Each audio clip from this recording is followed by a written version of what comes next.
চাঁপাইনবাবগঞ্জের লক্ষ্মীপুরে স্বাধীনতা কাপ ফুটবল টুর্নামেন্টের ফাইনাল খেলা ও পুরস্কার বিতরণী অনুষ্ঠান অনুষ্ঠিত হয়েছে। শনিবার ৭ ডিসেম্বর বিকেলে সদর উপজেলার বারোঘড়িয়া ইউনিয়নের লক্ষ্মীপুর উচ্চ বিদ্যালয় মাঠে এই ফাইনাল খেলা অনুষ্ঠিত হয়। লক্ষ্মীপুর যুব সংঘ ও পাঠাগার টুর্নামেন্টের আয়োজন করে। টুর্নামেন্টের ফাইনাল খেলায় চ্যাম্পিয়ন হয় মহারাজপুর ব্ল্যাক রোজ ফুটবল দল। তারা লক্ষ্মীপুর যুব সংঘ ফুটবল দলকে ট্রাই ব্রেকারে হারিয়ে চ্যাম্পিয়ন হয়। পুরস্কার বিতরণ অনুষ্ঠানের প্রধান অতিথি হিসেবে উপস্থিত ছিলেন বিএনপি চেয়ারপারসনের উপদেষ্টা পরিষদের সদস্য ও সাবেক এমপি হারুনুর রশিদ। অনুষ্ঠানে সভাপতিত্ব করেন লক্ষ্মীপুর যুব সংঘ ও পাঠাগারের সভাপতি বিশিষ্ট ব্যবসায়ী ও সমাজসেবক মোহাম্মদ সাদরুল ইসলাম সানি।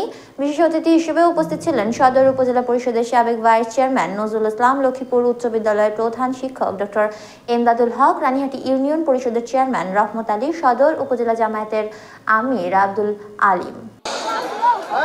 লক্ষ্মীপুর যুব সংঘ পাঠাগারের উদ্যোগে যে দীর্ঘদিন ব্যাপী যে ফুটবল টুর্নামেন্টের আপনারা আয়োজন করেছিলেন আজকে সমাপ্ত হলো। এখানে 32টি টিম অংশগ্রহণ করেছে। আজকে জয় পরাজয় নির্ধারিত হয়েছে। যারা অংশগ্রহণ করেছেন, জয় পরাজয় যারা অর্জন করেছেন, সকলের প্রতি আমার আন্তরিক অভিনন্দন এবং শুভেচ্ছা রইল। যে কারণে আমি যুব সমাজকে বলবো, এইরকম খেলার আয়োজন করতে হবে। বারোঘড়িয়াতে যদি সম্ভব হয়, এই জায়গা যদি আপনারা ব্যবস্থা করতে পারেন, আমি স্টেডিয়ামের উদ্যোগ গ্রহণ করবো। খেলাধুলা করতে পারেন, দিতে হবে।